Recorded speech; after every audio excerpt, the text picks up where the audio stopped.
Je suis chercheur en neurosciences, je suis aussi psychologue clinicien. Donc, à la base, je travaille en psychiatrie.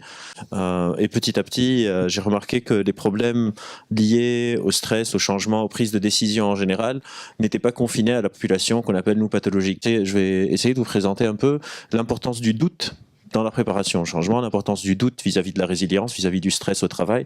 Et j'espère que vous allez trouver ça intéressant. Parce que, en gros, notre cerveau est tout le temps en train de réorganiser la réalité pour nous dire, tu as raison. La première question, c'est pourquoi est-ce que c'est important de douter? On a besoin de douter parce qu'on vit en groupe. Nous sommes des animaux sociaux, on s'est développé de façon sociale et on a besoin de créer une réalité commune. Et je vais essayer de survoler avec vous ces 4 R. On ne va pas rentrer nécessairement très en détail dans chacune. Vous regardiez cette danseuse et certains d'entre vous, qui est-ce qui la voit tourner dans le sens inverse des aiguilles d'une montre en fait? Ça va être plus simple. Dans le sens inverse des aiguilles d'une montre. 1 personne, 2 personnes, 3 personnes, 4, 5, 6, 7. Donc déjà, on est tous en train de regarder la même chose, on ne voit pas tous la même chose. Les autres, vous la voyez tous tourner dans le sens des aiguilles d'une montre. Quand elle change, l'image ne change jamais. C'est votre cerveau qui est en train de changer. Et vous pouvez la faire changer quand vous voulez. Vous regardez un peu à droite et puis au centre, elle tourne dans un sens. Vous regardez un peu à gauche et puis au centre, elle tourne dans un autre sens. Si vous regardez chaque danseuse seule, elles ne sont pas synchronisées. Mais si vous les regardez globalement, votre cerveau synchronise les jambes pour qu'elles tournent en même temps. Elles ne tournent pas en même temps. Elles sont désynchronisées exprès et votre cerveau les synchronise pour vous. Parce que notre cerveau est tout le temps en train de réorganiser la réalité pour que ça nous arrange, en gros, pour qu'elle soit plus cool. Donc ça, c'est les 2 versions stables du stimuli bistable qu'on appelle un stimuli ambigu. Notre cerveau est incapable de percevoir une position ambiguë, donc de voir les 2 en même temps. C'est pas possible de voir 2 choses en même temps. Et donc, il va réduire l'ambiguïté. Et pour cet exemple-là, la majorité des personnes réduisent l'ambiguïté dans le sens des aiguilles d'une montre. C'est pour ça qu'il y avait juste 7 ou 8 personnes qui voyaient à la base, originellement, dans le sens inverse des aiguilles d'une montre. On fait presque la même chose avec nos pensées. En gros, imaginez une situation qui est plutôt ambiguë. Par exemple, je vous regarde et vous êtes en train de me regarder. Je ne sais pas ce que vous pensez. Si moi, disons que ça, c'est quelqu'un qui a confiance en lui, et ça, c'est quelqu'un qui n'a pas confiance en lui. Si j'ai pas confiance en moi, je vous regarde, vous me regardez, et je me dis, je vois dans ses yeux qu'elle pense que je suis bête. Ce que je dis est complètement insignifiant. Si j'ai très confiance en moi, je vous regarde, vous me regardez, et je me dis, je vois dans ses yeux qu'ils sont complètement atterrés par mon intelligence extrême qui émane de mon corps. Mais comment on réduit l'ambiguïté est très important, parce que ça, c'est une illusion bistable, donc ça a juste 2 versions stables. La réalité est une ambiguïté multistable. C'est-à-dire il y a une multitude de façons pour réduire l'ambiguïté du monde réel. Quelles sont les situations qui sont ambiguës? Quels sont les mécanismes qui peuvent nous pousser à réduire cette ambiguïté d'une manière ou d'une autre? Donc on peut voir qu'on ne voit pas le monde tel qu'il est, mais plutôt tel que nous sommes, tant que c'est des situations ambiguës. Si vous voyez, pour ceux dans la salle qui voient ces fraises rouges, il n'y a pas de rouge sur cette image. On a vu plein de fraises, et donc pour notre cerveau, les fraises sont rouges. On est encore dans notre perception. Donc même au niveau de notre perception, notre cerveau est en train de projeter sur le monde, quand il y a de l'ambiguïté, des manières pour résoudre cette ambiguïté. La résilience se passe souvent dans notre interprétation. Je ne sais pas si certains d'entre vous ici savent c'est quoi la résilience, mais la résilience, à la base, c'est un terme qui vient de la physique. C'est une propriété de ressort. C'est combien est-ce que je peux tirer sur un ressort et quand je le lâche, il retrouve son fonctionnement initial, c'est-à-dire sans le dénaturer. Les études que je vais montrer sont issues d'un courant de la psychologie qui s'appelle la psychologie positive, qui n'a rien à voir avec le positivisme. C'est des chercheurs dans les années 90 qui se sont dit « ça fait 90 ans qu'on étudie les gens qui vont mal, ça nous barbe un peu. Pourquoi est-ce qu'on n'étudie pas les gens qui vont bien ?» Ces chercheurs ont été très intéressés par comprendre pourquoi les sportifs de haut niveau ont cette constance dans leur performance. Et en fait, les sportifs de haut niveau, c'est les traits bleus. Les sportifs de haut niveau ont une modulation de leur stress. Ils ont des pics de stress, par exemple, avant de rentrer sur le cours de Roland-Garros, etc. Mais aussi, et c'est ça un peu le secret de la résilience, ils ont des pics de récupération. Ils savent se désengager. Même si c'est un stress pas très fort, on n'est pas construit pour du stress chronique. On a besoin de pouvoir se désengager. On a découvert que les personnes résilientes arrivent d'une manière ou d'une autre à se mettre moins de bâtons dans leur propre roue. Je ne sais pas si vous savez, mais pour qu'une espèce survive, elle a besoin de 4 choses. Ça s'appelle les 4 F de base de la survie. Il y a 2 F qui ne nous intéressent pas, mais je vais vous les dire, c'est food, la bouffe, et fuck, je suis désolé, mais la reproduction.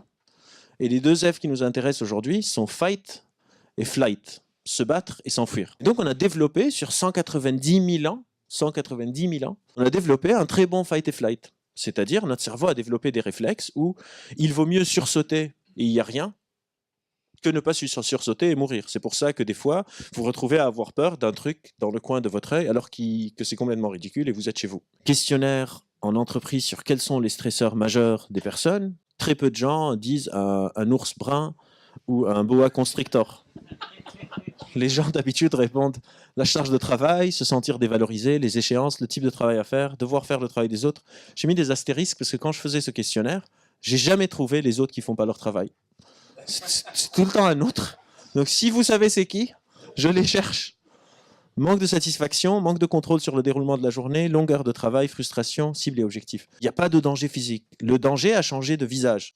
Le stress humain est devenu psychologique. Mais notre réaction au stress n'a pas vraiment changé. Parce que quand je vois le sang d'un congénère, je pense quelqu'un est avec un prédateur est en train de l'attaquer et je joue le mort. Je tombe dans les pommes pour que le prédateur ne m'attaque pas. C'est aussi pour ça que le stress est contagieux. Quand on dit, par exemple, les parents peuvent passer leur stress à leurs enfants, le stress est contagieux parce que si je vous regarde et je vous vois stressé, pour mon cerveau, vous voyez un prédateur que moi, je ne vois pas. Et donc, je vais stresser en préparation pour que si vous faites agresser, je peux ou bien vous sauver ou bien... Ouais, genre, désolé, et je me barre. Pour mon cerveau, il y a un lion qui m'attaque et quelqu'un me dit « Mais non, calme-toi, ça va aller ».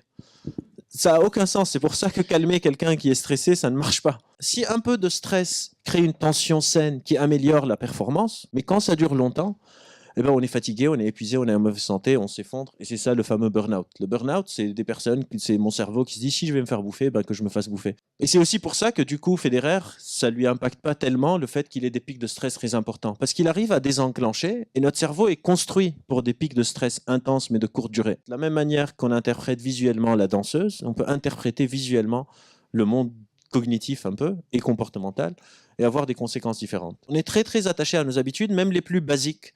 Et quand on change nos habitudes, notre interprétation ne fonctionne pas très bien. Comment on traite l'information? Notre interprétation s'appelle le locus de contrôle. Et en gros, on a deux types de locus de contrôle. Le locus de contrôle, c'est combien est-ce que je sens que je comprends ce qui m'arrive. Donc combien est-ce que je contrôle mon environnement et combien est-ce que je le subis. Et il n'y a pas de bon locus de contrôle et de mauvais locus de contrôle. Si par exemple j'ai un locus de contrôle interne, donc je pense que je contrôle tout, que si qui veut peut et si j'y crois je vais y arriver, et par exemple je me fais virer de ma boîte pour un licenciement économique, je vais penser que c'est de ma faute et je vais déprimer alors que je n'y pouvais rien. C'était un locus de contrôle externe. Inversement, si j'ai un locus de contrôle externe très grand, des études ont montré par exemple les personnes qui pensent que tout est décidé de l'avance, que de toute façon je peux rien faire, dans les ouragans, quand il y a des ouragans, ils ont plus de chances de mourir. Parce qu'ils se disent, je peux rien contrôler, de toute façon, ça va rien changer, et donc ils ne prennent pas les précautions nécessaires pour se protéger. Parce qu'en gros, le plus grand danger n'est souvent pas l'ignorance, mais c'est l'illusion de connaissance. Si je suis par exemple un manager, et je pense que si mon équipe essaye assez dur, elle va réussir, je suis dans une illusion de connaissance parce que c'est pas vrai, je vais cramer toute mon équipe pour rien. Parce que je suis dans une illusion de connaissance. Et donc, il faut tout le temps faire un travail préalable d'analyse de la situation, de qu'est-ce qui est sous mon contrôle, qu'est-ce qui n'est pas sous mon contrôle. On est tout le temps en train de faire ces allers-retours entre nos pensées automatiques et nos métacognitions. Et c'est là où le doute est important. C'est important souvent de douter de nos pensées automatiques pour pouvoir bien les inhiber, s'assurer que ce que je suis en train de me dire est utile, et passer d'autres choses. Un exemple concret de la vie de tous les jours, je sais pas, ça peut être, je suis dans une voiture, il y a des embouteillages, quelqu'un me coupe, ma pensée automatique, c'est directement de l'insulter. Et des fois, mes métacognitions vont me donner raison et me dire oui, et je l'insulte et je klaxonne. Ou bien je vais me dire, mais on s'en fout, genre lâche-le, et juste de continuer ma journée. Parce que des biais cognitifs affectent notre prise de décision, même quand on utilise nos métacognitions. Par exemple, un exemple qu'on a fait, c'est si vous prenez des pop-corn, un pop-corn à 3 euros qui est petit, un pop-corn grand à 7 euros, vous mettez ça au cinéma, vous allez vendre quasi exclusivement des pop-corn à 3 euros. Les gens se disent, c'est de l'arnaque, on va pas payer 7 euros pour du pop-corn. Genre, faut pas se foutre la gueule des gens. Sauf que si. Parce que si vous gardez le même popcorn, le même prix, le même popcorn, le même prix, et vous introduisez un popcorn moyen à 6,50, là, ce qu'on voit, c'est qu'après une semaine, on est presque quasi exclusivement en train de vendre des popcorn à 7 euros. Les gens se disent, 3 euros, c'est trop petit, genre je suis pas radin, je peux pas acheter le petit popcorn, c'est nul, c'est pour les losers, quoi. 6,50 moyen, autant payer 50 centimes en plus et avoir le grand. Parce qu'on est tout le temps en train d'interpréter le monde dans un contexte. Souvent, j'entends dire il faut faire confiance en nos intuitions. C'est absolument absurde. Il ne faut jamais faire confiance à votre intuition, sauf si vous êtes en train d'intuitiver des choses dans lesquelles vous êtes expert. Notre communication, c'est que tout le monde a ces mêmes biais et donc il faut faire attention à comment on communique avec l'autre. La première chose dans l'environnement de travail qui importe sur le bien-être et le bon fonctionnement d'une société, c'est... Donc ça, c'est aussi une étude qui a été faite sur genre 5000 employés par Google. C'est ce qui s'appelle psychological safety. J'ai besoin de sentir que je peux faire une erreur sans me faire virer. J'ai besoin de sentir que je suis dans un environnement bienveillant. La réussite est une erreur rectifiée. On ne peut pas réussir sans échouer. Et donc, par exemple, il y a maintenant de plus en plus de boîtes qui font ce qui s'appelle un failure report. C'est des rapports mensuels sur les meilleurs échecs de la boîte qui ont été utiles. Et la dernière partie dont je vous parlais sur l'environnement s'appelle le nudge. Des fois, en changeant l'environnement, on peut changer le comportement des personnes. Le nudge a commencé, l'expérience la plus connue du nudge, je ne sais pas si certains d'entre vous connaissent, c'est à l'aéroport de Schiphol. Et donc à l'aéroport de Schiphol, déjà c'est à Amsterdam, donc une partie non négligeable des gens ne sont pas très avec leur faculté entière de fonctionnement. Et donc les lavoirs, non vraiment, les pissotières, pardon, les urinoirs, c'est ça. Non, c'est l'urinoir, le mot que je cherchais. Les urinoirs étaient très sales. Ils ont mis des pancartes, genre laissez cet endroit aussi propre que vous pouvez, etc. Rien ne marchait. Les gens faisaient pipi partout chez les hommes. Et du coup, un chercheur est venu et a collé un autocollant d'une mouche dans l'urinoir. Les urinoirs étaient 70% plus propres. Tous les hommes voulaient viser la mouche avec leur pipi. Juste en changeant l'environnement, tout le monde, 70% plus propre, juste parce que les hommes étaient contents. Ah tiens, une mouche, je vais la viser. Et c'était un autocollant, genre la mouche, elle bougeait même pas. Et tout le monde continuait quand même à faire pipi dessus.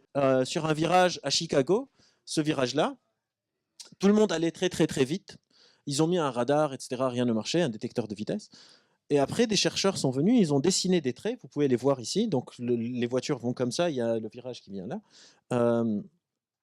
Des traits qui commencent espacés, et petit à petit, au fur et à mesure que vous approchez du virage, ils se rapprochent. Et donc vous, quand vous êtes en train de conduire, vous voyez des lignes blanches, et en gros, comment notre cerveau détecte la vitesse? On n'a pas d'accéléromètre comme un téléphone dans notre cerveau, c'est le mouvement relatif des objets par rapport à notre regard. Vous voyez des traits qui sont loin, et qui petit à petit se rapprochent. Pour votre cerveau, il se dit « Putain, je vais trop vite », et vous ralentissez. Et les gens commencent à ralentir mécaniquement à cause d'une illusion d'optique. Et rien que cette intervention, c'était une diminution de 36% des accidents de la route.